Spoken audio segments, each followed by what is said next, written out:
of relaxation. Eyes are closed and adjust and align your body so that you feel comfortable. So that is our first step here. Normally, an American way of being comfortable is to start stretching the body parts, but in Eastern wisdom we say become aware, feel. Is every part of the body feeling good, comfortable, at ease? Or yes, we can adjust and align. That is one way of understanding. So we are understanding and doing the practice together. Then being comfortable means that we move the mind on the body to find out if it is at ease and comfort. Why? Because that comfort helps us to live in a higher awareness, with awareness and attention. So mentally you look at the neck joint, feel sensation, comfort and steadiness. Move the mind on the shoulder joints, be there, feel sensation, comfort and steadiness. Move the mind on the hip joint, be there, feel. So when I say feel, it is awareness. What do you feel? A sensation there, a comfort and steadiness. And then mentally look or feel the entire body. So it is not the sense organ which is looking at the body, it is the mind. So how the mind looks at the body? It feels, it becomes aware. Why we want to be comfortable? Because we raise our level of awareness. But question is why we want a higher level of awareness. The moment you move into a higher level of awareness, your anxiety, your sleepy, laziness, and blame and complaint reaction all drops. We cannot become angry and upset when we live in higher awareness. That is one of the many goals of Eastern wisdom. So looking mentally, feeling the entire body. So now we have an experience of sensation, comfort and steadiness. So now we will continue to raise our awareness, and you see that how simple it is, simple the practice is. So what we do in the second step, it is awareness and sensation, and that you can do. This practice you can do anytime, anywhere. So the next step is awareness and sensation. What it means, you look at the head and the neck. Mentally you're looking, and sensation you feel of the head and the neck and become aware. Right arm, you feel the sensation and become aware.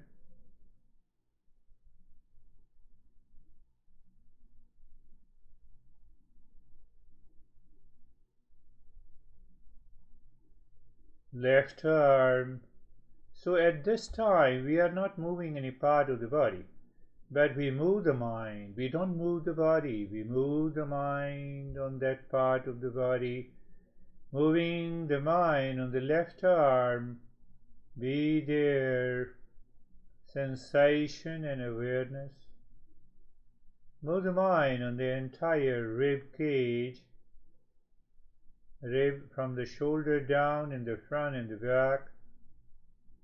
Your mind goes there, you feel the sensation and awareness. Move the mind on the belly, sensation and awareness. The mind moves on the right leg, from the right side of the waist to the toes.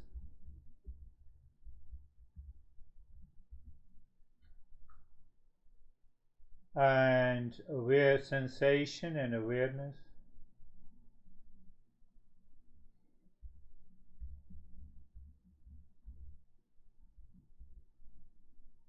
Then move the mind on the left leg, from the left side of the waist to the toes. Sensation and awareness. You see, we are not doing anything. Everything is done by the mind. Why we want to take up the mind? We want to raise our awareness. Only we, human beings, can live in higher awareness. Not a single species, animal species, can live in higher awareness. Tiger remains the tiger throughout their life. Fox remains the fox throughout their life. But we can change our trait. If we are scared, we can get rid of the fear. We are in anxiety, we can get rid of the anxiety. So you see that we have the power of the intellect to choose what is right and good. So now look at the entire body, from the top of the head to the toes, and experience sensation and awareness. You see how simple the practice is, but it needs to be done repeatedly. And then again, the body remains as it is. So look at the head and the neck. This time you experience sensation and the stillness in the head and the neck. So what happens when you experience this sensation and the stillness?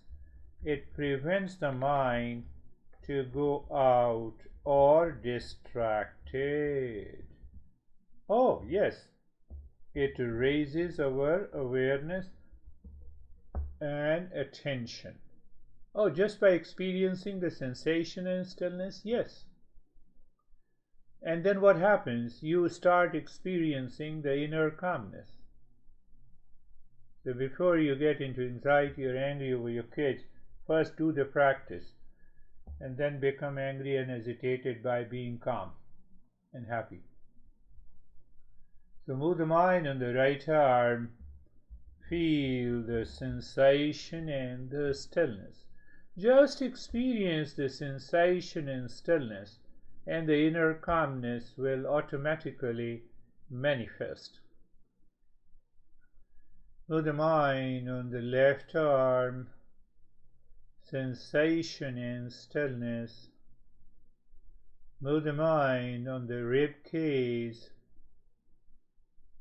and experience sensation and stillness. Move the mind on the belly. So you're moving the mind, you're not moving the body. I'm just reminding you, it's important. Move the mind on the belly and feel, experience sensation and stillness.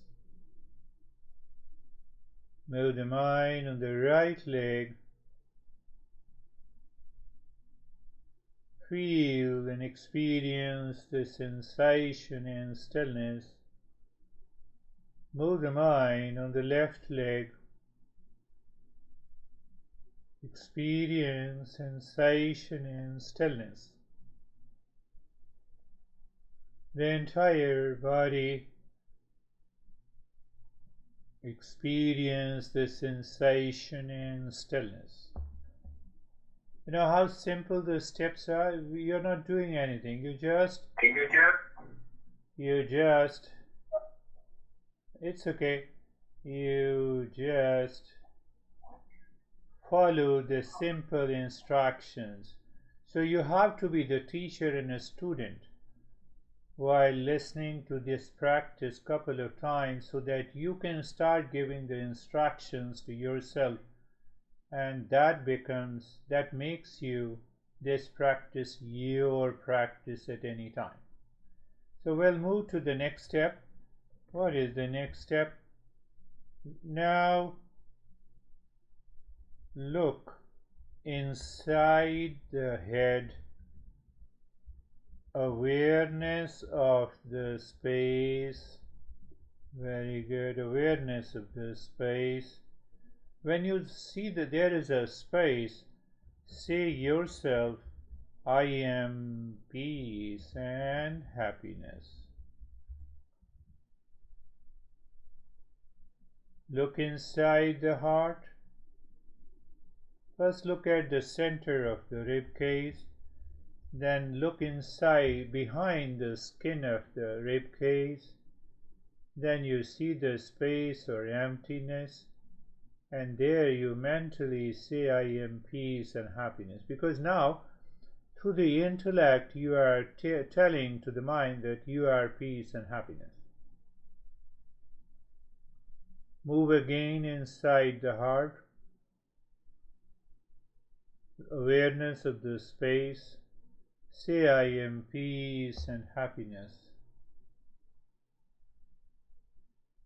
Now you have done this. So you see that why we say that?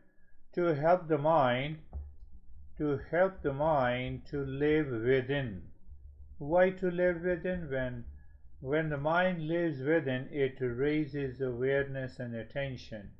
We are near to our true nature. What is our true nature? Is peace and happiness, love, truth, and wisdom. It is independent. And now looking the breath, to keep the mind inside, we look at the breath, no change in the rate and the rhythm of the breath, just looking at the breath. It is better to count mentally. I would say when the breath goes in, just say in one. When the breath comes out, mentally say out one. Go on counting in 2, out 2, in 3, out 3. Just go on counting and pay attention that your counting is right. If the counting is wrong, means what? The crazy mind return. So what we do, we return again to the counting and start counting from 1, in 1, out 1, in 2. You see that, my friend, that there is no effort at all. It is all such a great practice. Anytime, anywhere you sit down, you follow these, and if you repeat it a couple of times in this week, then you know how to calm down, how to move into that state of the calmness and peace at any time of the day. And when you move to that state of the calmness, it is always good for you, because that will help you surely to minimize the frequency of ideas in the thought of addiction. Because when you are calm, you don't feel like you are counting the breath.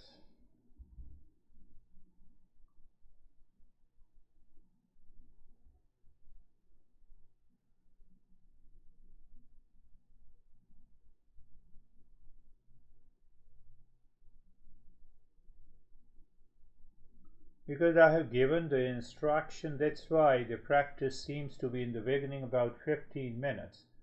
But gradually we can reduce. If you are repeating the practice can be reduced only to 5 minutes. How to reduce it to 5 minutes? You're constantly doing the practice, giving the instructions. But first week you have to listen to these instructions. You remember all the steps, and then you start doing yourself. It takes about 4 weeks. if we are regular, my friend. And now do nothing, just stop the counting, the breath, live in the state of doing nothing.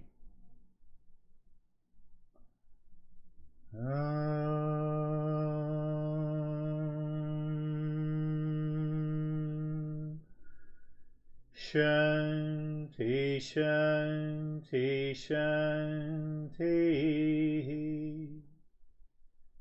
Bring your mind on the right hand, your mind on the left hand. Lift your both the palms, place it on your eyes. Open the eyes inside the palms, know your experiences. Bring the hands down.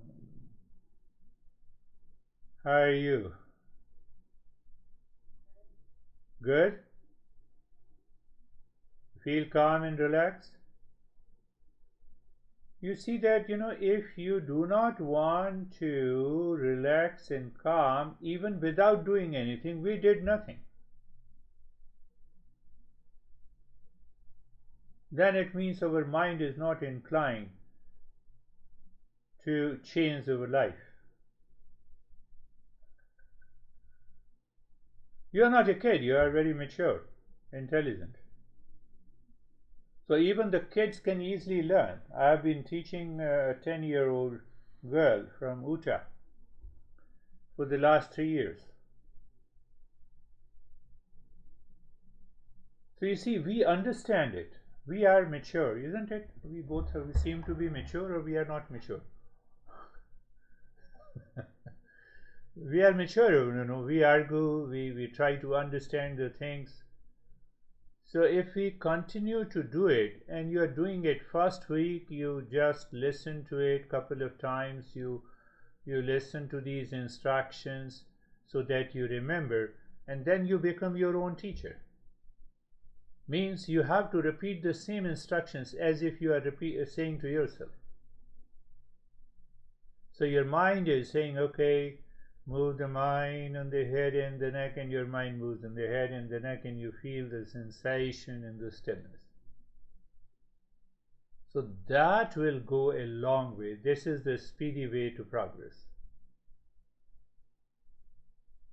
Are you ready? I hope, I believe so, I trust you.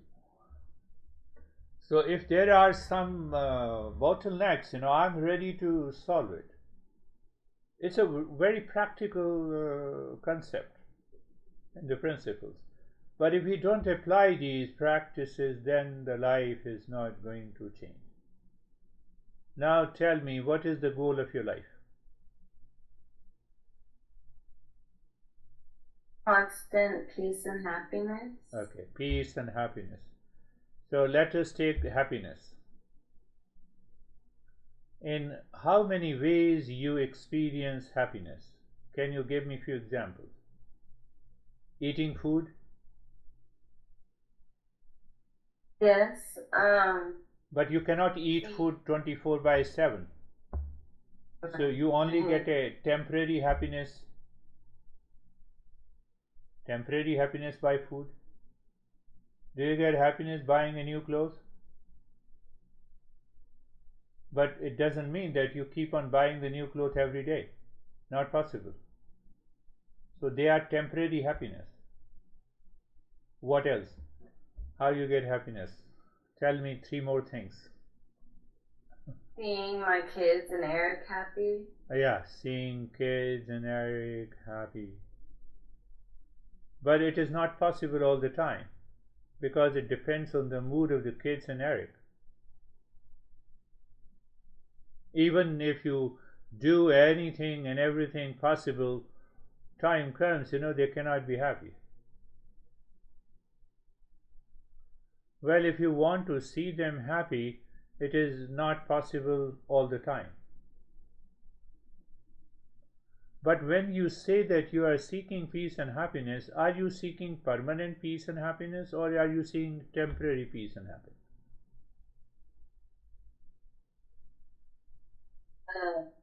I want permanent. Yes, there begins the Eastern wisdom.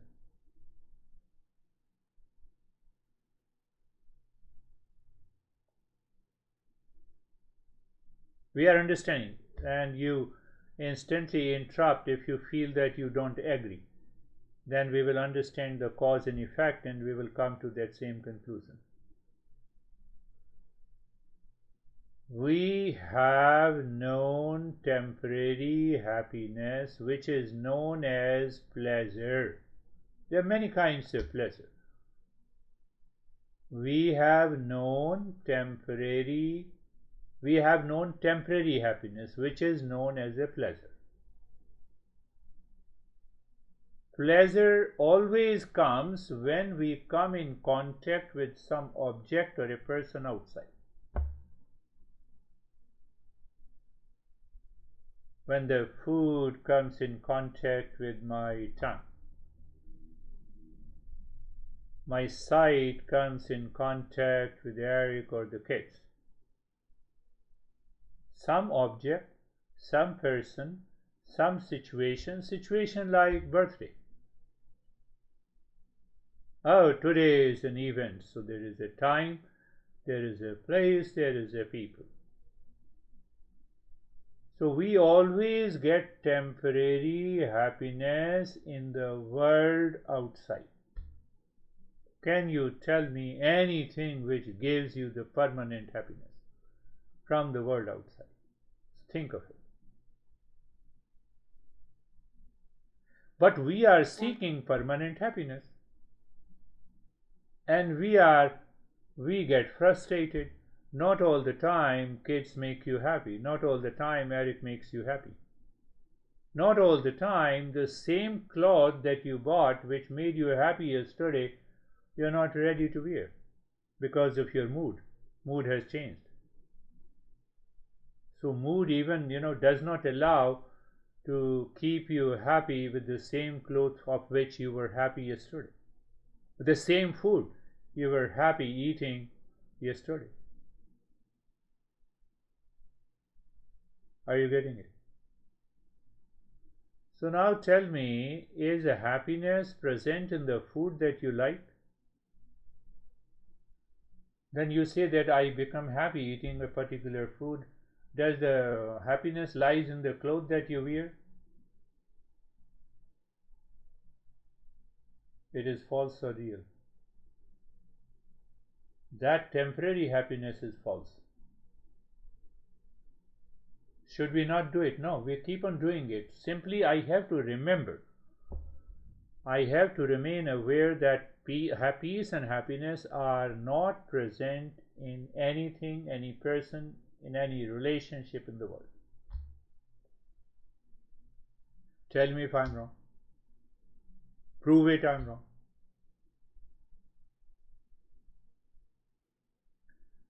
I used to tell people that we marry to be happy, as if the happiness lies in the marriage, right? And then we divorce to be happy, as if the happiness lies in the divorce. Are you understanding?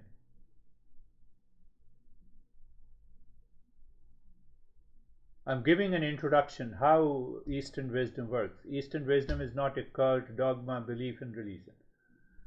It is based on purely understanding. Provided we are ready to understand, if we close our eyes, we don't want to understand, then we keep on suffering. So the first thing, that no object in the world contains the property of peace and happiness, and still we feel it makes me happy. So it means the mind has a false idea of happiness in the object, in the people, and the things, in the situation. So what Eastern wisdom does, it removes the false. How do you define false? We have to be very clear on every word. How do you define false? Not real. Not real. Let me explain you in a simple way. What appears real, but it is not real. What appears true, but it is not true. So while eating the food I like, I experience pleasure, but it is not true. It is not found in the food. The false means it appears to exist, but it does not exist. Mirage water,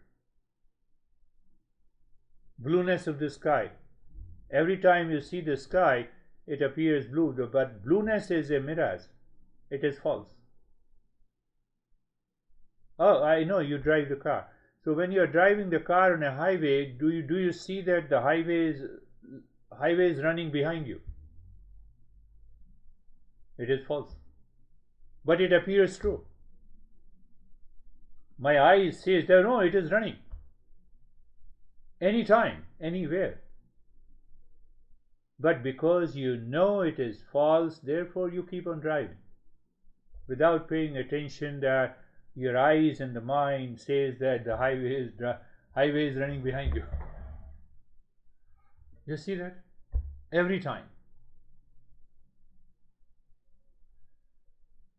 So when we remove all the false ideas, the false notion in our life, we find the real self.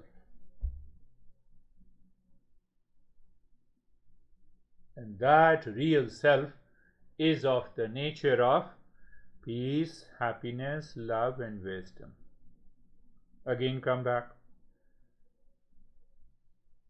So when we say the real self, it is of the nature of permanent peace and happiness.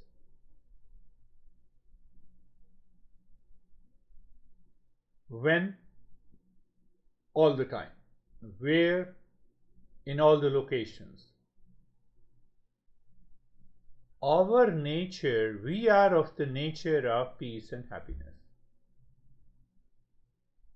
Now, if we are of the nature of peace and happiness, then why don't I experience it all the time? Be logical. That is the way we have to understand it.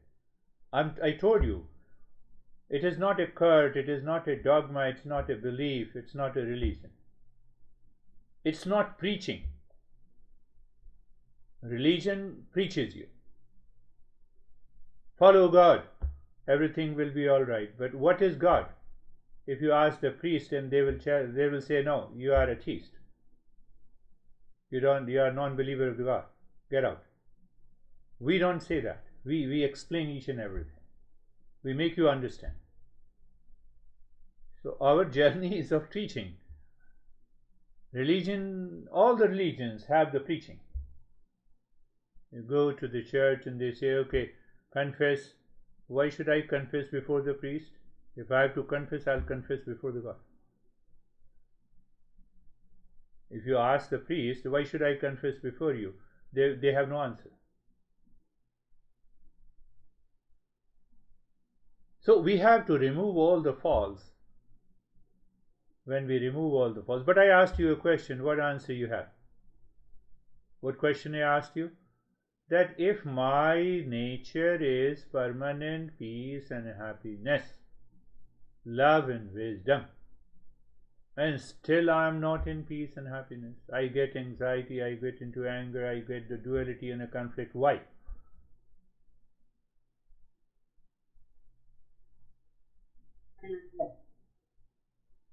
Being my true self. Being? What did you say? By not being true to my true self. Yes, that is, you are coming closer, but find out why I'm not being to my true self. Because I'm trying to find happiness on the outside. You're right. You are getting into it because my mind projects happiness outside, and therefore I'm always searching happiness outside in the people, in the object, in the relationship, in the situation, in the event. The mind has no time to see what lies inside me. So one is the false notion. This false notion comes due to the projection, and we say, because of the ignorance of my true nature, I am not living in peace and happiness all the time. So ignorance here means that I have a misunderstanding, I have a false notion. My mind always mistake to search happiness outside. So my mind does a mistake. So I start searching permanent happiness outside. There I don't get it. So I marry, then I divorce, then I eat one food for a couple of days and I leave it. Oh, I don't like it. So it means the main problem is, we say, ignorance. But ignorance is not illiteracy. Ignorance is not, it doesn't mean that we are not intelligent. Ignorance means that we have a false notion. We have a false notion. How to understand that? We are not, I'm not preaching you, I'm teaching you.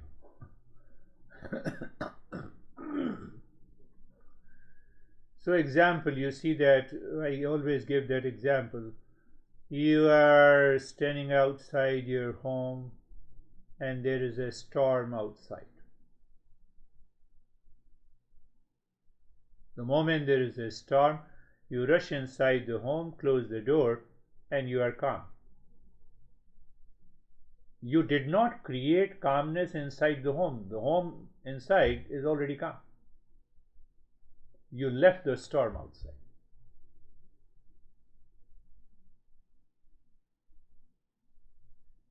So when our mind leaves the false notion of happiness is outside, which creates a storm, a sense of excitement, life changes. You are the highest level of a seeker, only understanding is required. But not every person can become the highest level of a seeker. One has to continue doing the practice. So now we will understand a very interesting fact. What happens? What is the exactly process? So understand, first is the listening and learning. Why you listen and learn? Because these principles are not taught in the schools. These principles are not available in the streets. These principles are not available in gossip. And these principles have been discovered by our great masters for the period of 10,000 years. We have more than 3,000 teachers. We have more than 3,000 texts. Are you listening? So first step is the listening and learning. It has to be regular, continuous, persistent. So what is the result? When you are listening and learning and constantly understanding. So today I am just giving a serious talk, not a serious in a serious manner, but in an interesting manner. So when you are constantly listening and learning, these principles are assimilated by your mind. What is going to happen? Because of one reason, you used to get upset over your kids, but now you will not get upset. Your mind remains the calm. Why? Because of the detachment. Detachment from the false notion. So first result of constant listening and learning results into detachment. So now you are totally detached with. Detachment does not mean indifference. Detachment means that now you are aware of the false projection of the mind. It doesn't mean that you don't talk to the arrogant, no, I'm detached with you. No. You do your normal activities, but internally with the mental awareness you are understanding that projection of happiness on anyone is a false notion that will result into pain and the suffering. That is detachment. So when the detached, that is the first result. So as you continue the journey with, you are doing the practice, and what happens? The next step that you feel is the dispassion. Are you feeling sleepy? Okay. If you feel sleepy, tell me, I normally in my talk, no one feels sleepy. So, what is dispassion? Dispassion is that you are driving your car, you see many cars on the road, you see other girls and the women and the men on the road. You just see them, you are just aware. There is no attachment, there is no likes and dislikes with them. That is a higher state of the mind. That state of the mind always lives in calmness and peace, because you are not dictated and affected by the outer situation. And so once, that is the third result. Second result, after the dispassion, what happens when your mind starts living in the dispassion? You have a natural steadiness of the mind. Your mind will not be distracted. You wake up in the morning, mind remembers you, the sense of, you have been talking that you forget, you have a problem of forgetfulness. That forgetfulness will never come to your mind. You wake up in your mind is clear, and that clear mind says, I have to do these activities, this is the time, and then you go smoothly, you live into that state of the calmness. Once there is a steadiness, then you always succeed in meditation. I have given you a couple of practices. I will give you more practices depending on your temperament. So once we are absorbed into meditation, what will happen? Your mind will find out the time to practice meditation. You are motivated, you are inspired to absorb into meditation. So what is the result of that meditation? It results into awakening. What is awakening? Awakening means you awaken to that permanent peace and happiness which is located in you. So that is the process. So that is why listening and learning, the first step is listening and learning. Why listening and learning? Because every time I introduce a new principle and a concept based on your temperament. So listening and learning is first step. Then after listening and learning, you start thinking about it. Let me see. Verify this. So when your intellect is asking, let me verify it. So your intellect starts thinking. So that very thinking creates a pattern in your mind which bypasses the false and the projection. And the practice helps you realize, oh, today I have realized. As you just realize the calmness.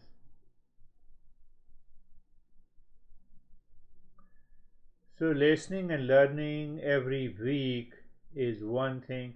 Now understand, listening and learning from a teacher live session, so that you have a liberty to ask the question and remove the doubt.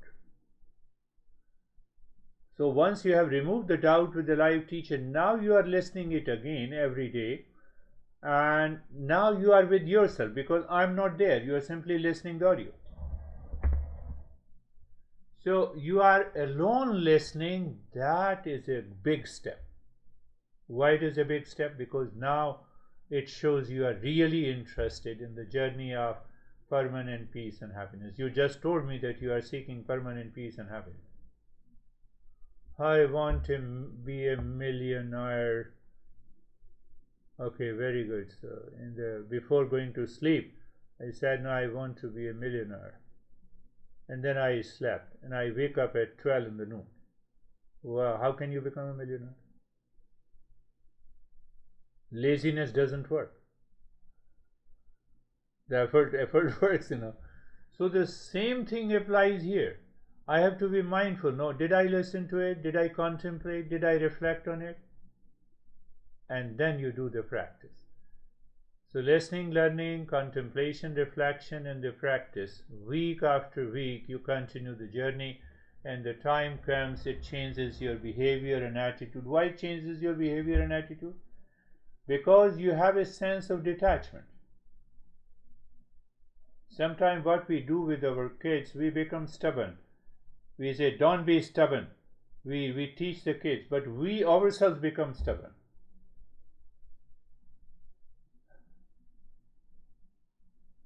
And then we try to coach our kids, and the kids also realize, you look at the mom, she is saying that, don't be stubborn, and they are stubborn. So then the time comes, they stop listening to you. That is preaching. So now what happens, because you are constantly listening and learning every day, you are doing the practice, your mind calms down, the projection is gone, you get a sense of detachment. You are telling something to your kids, but now your mind is totally free. And your kid says, no, I don't agree, mom, I don't like to talk to you. So you are still detached, and you feel, what do you feel, what your mind says? Okay, she might be upset at this moment, let me talk to her other time. You maintain the calmness, you don't get frustrated. You say, this is not the right time to talk to her. But you are not affected. You still remain calm. That is what the detachment brings. Detachment is not that you stop talking to your kids and everything. Are you understanding? It's an active phase. And from the detachment comes the dispassion. From the dispassion comes the steadiness of the mind, and naturally steady. Mind does not need to be controlled. If it is detached, if there is a dispassion, mind is naturally steady. When you are happy, calm, and relaxed, mind is naturally steady. When you live in higher awareness, the mind is naturally steady. So in all the practices, we help the mind to live in higher awareness. Normally with the strangers, we are highly aware and alert, but with our own people and relations, we fall into unconsciousness. And that is why we have a problem there. Problem of our attitude, problem of our behavior. It becomes more or less mechanical, habitual, impulsive. Impulsive mind is not detached. It instantly looking for an attachment. And when there is an attachment, there is the emotional dependence on others. When you have an emotional dependence on others, what happens? You have a higher expectations from others. Expectations are not met.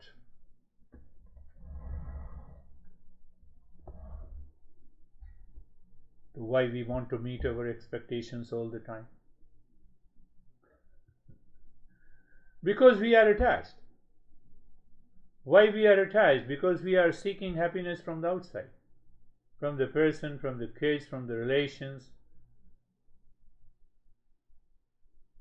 I was talking to Eric yesterday that there was a great master who said, I recognize him as a master. You drive $100,000 car, or you drive $5,000 car. They cover the same distance in the same time.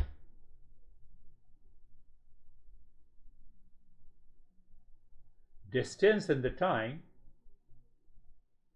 $100,000 car does not drop you far away from your home. or a $5,000 car does not drop you much before your home. Both the cars helps you to reach home. Are you getting it? So why we want to have $100,000 car? Because of our expectations, because of our attachment, because of our recognition. If you are in the habit of drinking, you buy a bottle of wine that costs you $300, or you can buy another bottle of wine that may cost you $10. I don't know much about it because I don't drink. So now you take both the wine, they make you drunkard. Result is the same.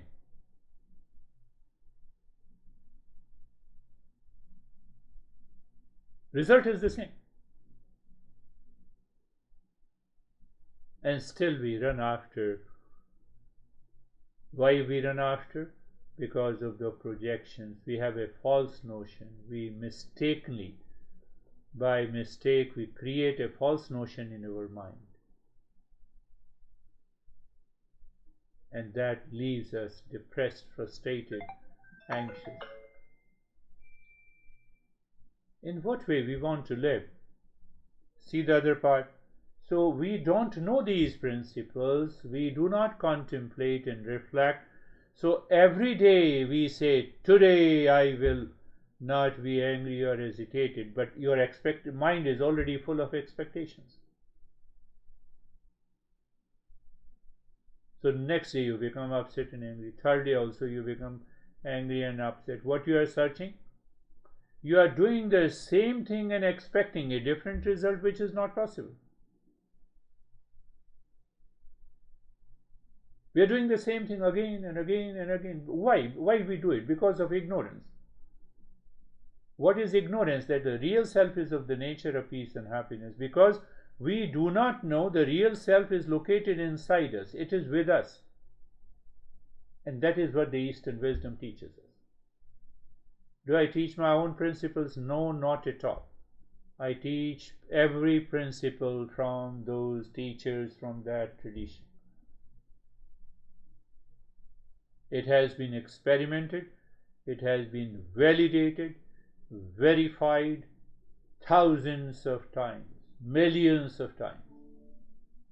That is why we have thousands of teachers. We have thousands of the texts.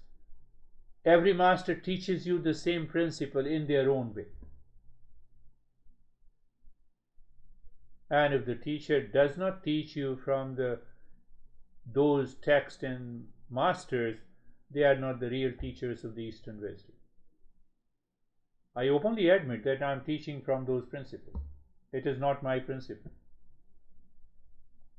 If I introduce my own principle, I'll be doing injustice to you.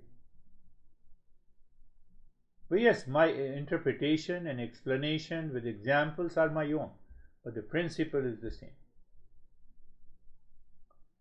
So listening and learning, again come back, listening and learning helps me to separate here is the real and here is the false.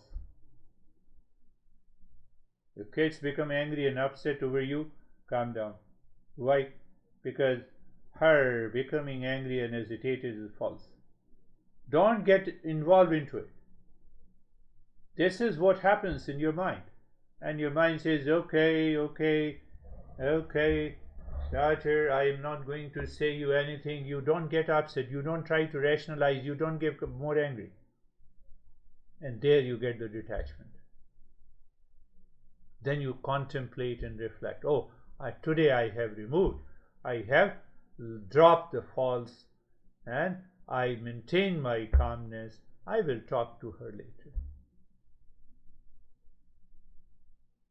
So it changes my behavior and attitude.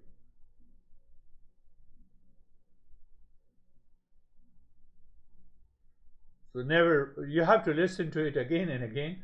Listening, learning with the teacher is the first step.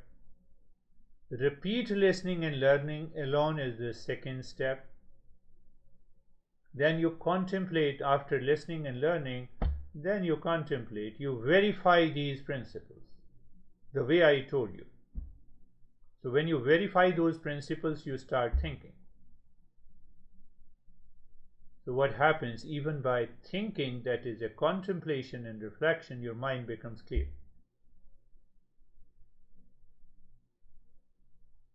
And then whatever is left as a past impressions, you do the practice, it is removed.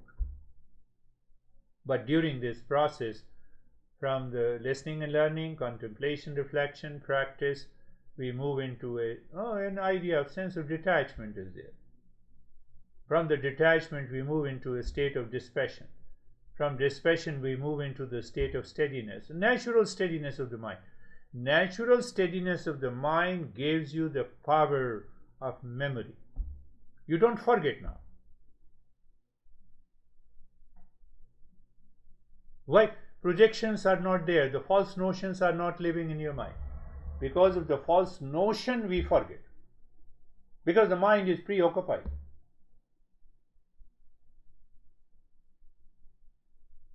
Are you feeling bored? Pardon? Are you feeling bored? Yeah. No, so I thought better to introduce these simple principles, and with some once the forgetfulness, short-term memory, long-term memory, these principles do. When the mind is totally relaxed and calm, detached. I have one student from Brooklyn. I met her in 2007. She was a bubbling girl. Now she is almost around 50, 55. So when I was in New Jersey in 2008, she called me and she had the first episode of Parkinson. You know Parkinson? Yes, you know it. And in 2010, she was taken over by the Parkinson disease. She has to leave her job. Now she is still my student. So in a group session, when she goes into a deep meditation, she starts talking normally like any normal person. Her body stops moving, and at least for a couple of hours she lives into the same state. This is the power of the Eastern wisdom. After all, we are normal, we can progress faster. But her commitment is so great. She lives in, for the last almost 5-6 years, she has been living in her house. She cannot go out. So she gets medical care. The maid servant comes and maid takes care of her daily chores. But at the same time, her level of awareness in the entire group session, she is the darling. Because even in that state of discomfort and the challenges, she is able to succeed. Why we can't succeed? Why she succeeds and why we do not succeed? Because of our commitment and sincerity.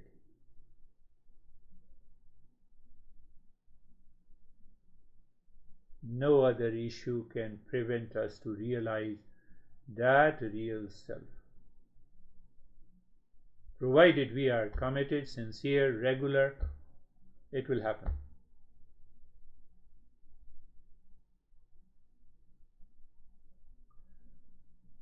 So we pay a lot of attention, we inspire that, as I talked about the main principle, and then I will pick up one principle like that, the examination of where the happiness is located. I just gave a brief of it. I like this food, that is why I get happiness by eating the food. And if I don't like the food, I won't feel happy. But the liking comes from the mind. So today I like one thing and tomorrow I like something else. So it means happiness is not there in the food that I like. For example, you like pasta, so I said, okay, eat pasta. Are you happy? Yes, I'm happy. Then I gave you second plate of pasta. Well, because you get happiness from the pasta, so eat second plate. Eat the third one. Eat the fourth one. And now your happiness starts reducing. The first plate you were very happy, second plate less. And if I gave you 10 plates of pasta, you will throw the plate on me. He said, no. That is detachment. Now I have realized that the happiness is temporary because I like it. So this is another principle. So we pick up very small principles. So the more and more you contemplate and reflect on these principles, your mind changes its behavior and attitude. And this addiction and other stuff will naturally go away.